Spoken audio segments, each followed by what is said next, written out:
Hi,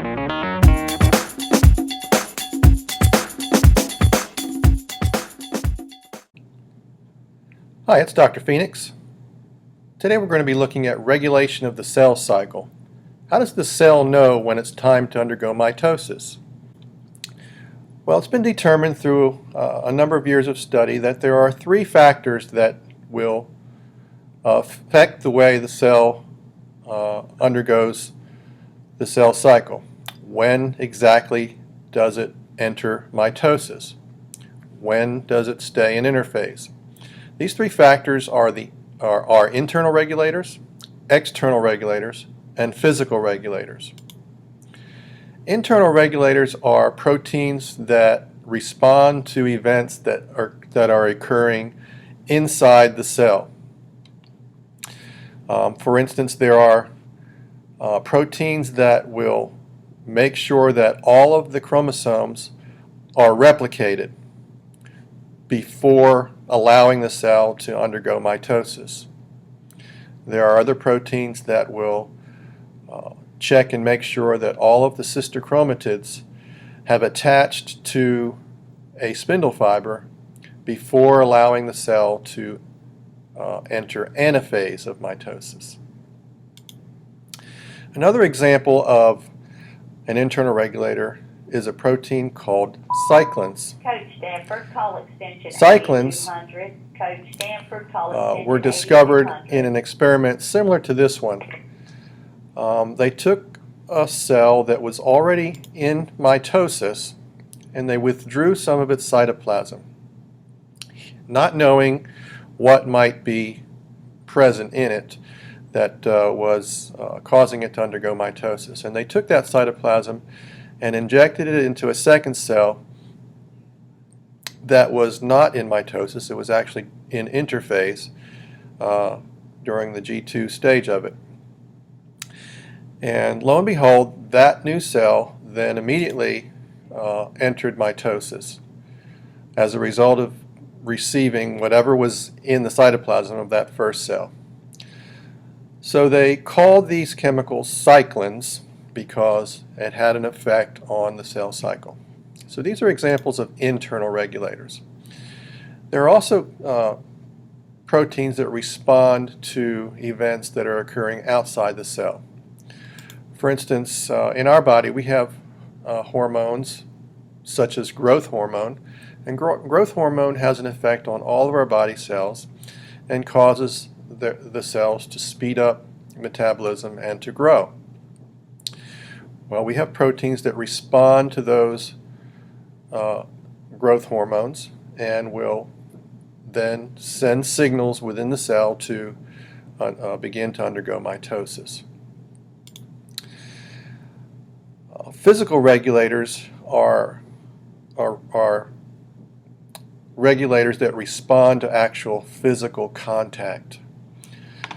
We could take a group of cells and put them into a petri dish, and they will grow on the surface of the growth medium until they fill up the bottom of the petri dish. Once they do that, the cells will stop growing because there is physical contact all around them, and this will send a signal that they are to stop growing.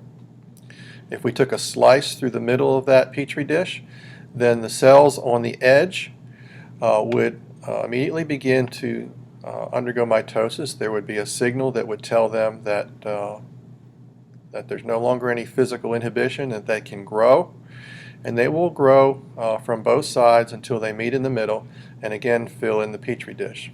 This is similar to what our skin does when our skin is damaged from a cut or a scrape. So these three regulators, internal regulators, external regulators, and physical regulators, will determine when and how often cells will undergo mitosis and when they will stay in the G1 phase of interphase. All right, so some checkpoints before we move on. There are stop and go signals that regulate the cell cycle. Typically the cell is in the off mode. The cell is not undergoing cell division most of the time. They're usually in mitosis. They're usually in interphase, and they don't enter mitosis until some sort of a signal is presented to them. Okay, now what happens if the cell doesn't respond properly to these stimuli? Well, that's when cancer takes place. Cancer is a disorder in which some of the body's own cells don't respond properly to these signals.